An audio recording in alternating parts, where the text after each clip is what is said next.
मैं मोनिका साहू।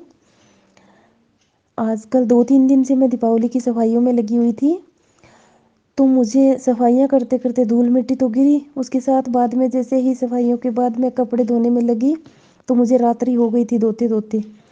तो मुझे ठंड लग गई। ठंड के कारण मुझे खांसी इतनी आने लगी कि मुझे कोई राहत किसी चीज़ से भी राहत ना मिले। घरेलू मैंने सब कुछ घरेलू में किया, काली मिर्च, बादाम, घी सब कुछ लिया, पर कोई आराम नहीं मिल रहा था। लास्ट में मैं सुबह 4 बजे से लेके 2 बजे तक इतनी परेशान हो गई कि अब मैं क्या करूं।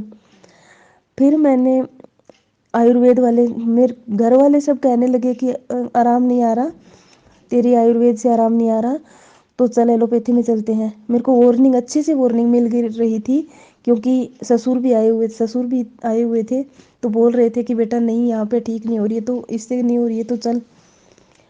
तो मैं मेरी एकदम इज्जत दाव पे थी। तो मैंने कहा कि आप एक बात मान लो, मुझे आयुर्वेद की 2 मेडिसिन भिजवा दो, अगर ठीक नहीं हुई तो उसके बाद आप मेरे को एलोपैथी में ले जाना। तो उन्होंने कहा ठीक है। फिर पापा जी दवाई लाने के लिए आए, आयुर्वेद मेडिकल स्टोर पे थे। तो उन्होंने कहा कि आप बात कर लो कौन सी देनी है। मैं बात की, मैंने व्यासादि वटी और लवंगादि वटी 2 बोली उनको।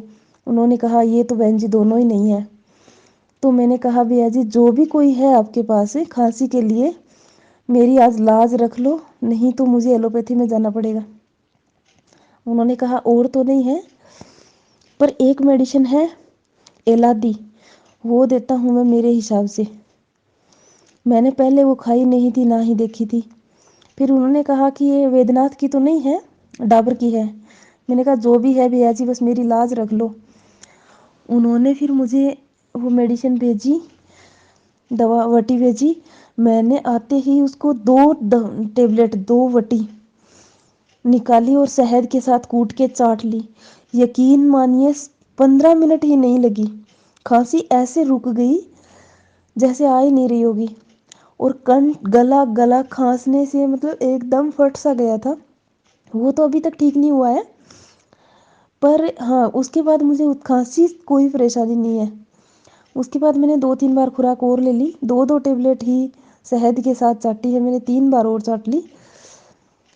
तो अब मैं बिल्कुल स्वस्थ हूँ। आयुर्वेद को एक तो निश्चित है, एक बात तो तय है कि जो एलोपैथी नहीं कर सकती वो आयुर्वेद, चमत्कार तो सिर्फ आयुर्वेद में ही संभव है और कहीं पे भी नहीं। अगर हमें चमत्कार चाहिए, चमत्कार लेने हैं तो आयुर्वेद में जाएं। जय भारत, वंदे मातरम। अभियान या ये बातें या ये ज्ञान सतत निरंतर चलता रहे, इसके लिए आपकी मेरी एक छोटी सी कोई एक एडजस्टमेंट हो जाए तो बहुत अच्छा। मैं ये चाहता हूं कि जो कुछ मैंने सीखा वो आप सीख लो।